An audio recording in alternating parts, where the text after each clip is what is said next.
Specially chicken রেসিপিটি তৈরি করার জন্য এখানে আমি হাফ কেজি চিকেন নিয়ে নিয়েছি। মাংসগুলো আমি ছোট ছোট করে কেটে নিয়েছি। এখানে আমি হাফ চা চামচ করে হলুদ, মরিচ, ধনিয়া, লবণ, 1 কাপ পেঁয়াজ কুচি ও 1 চা চামচ তেল দিয়ে মাংসগুলোকে ভালোভাবে মাখিয়ে নিচ্ছি।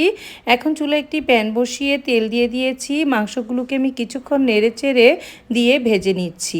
এখানে আমি 1 কাপ ছোট ছোট করে কেটে রাখা আলু দিয়ে দিয়েছি। আলুটাও আমি মাংসের সাথে খুব ভালোভাবে ভেজে নিচ্ছি। এখন দিয়ে দিচ্ছি 1 টেবিল চামচ আদা রসুন বাটা, হাফ চা চামচ মরিচের গুঁড়া, 1/4 চা চামচ হলুদের গুঁড়া, হাফ চা চামচ করে ধনিয়া, জিরা ও গরম মশলার গুঁড়া দিয়ে নেড়েচেড়ে ভালোভাবে মিশিয়ে নিচ্ছি। এখন আমি এখানে 1 কাপের মতো পানি দিয়ে দিয়েছি। এখন আমি ঢাকনা দিয়ে পানিটা শুকিয়ে নেব। যখন এরকম তেলের উপর উঠে আসবে তখন আমি এখানে 1 কাপ পেঁয়াজ ও হাফ কাপ রসুন দিয়ে দিয়েছি। কয়েকটা কাঁচামরিচ ও কয়েকটা শুকনো মরিচ দিয়ে ভাজা ভাজা যখন হয়ে যাবে তখন আমি ধনেপাতা কুচি দিয়ে নামিয়ে নেব।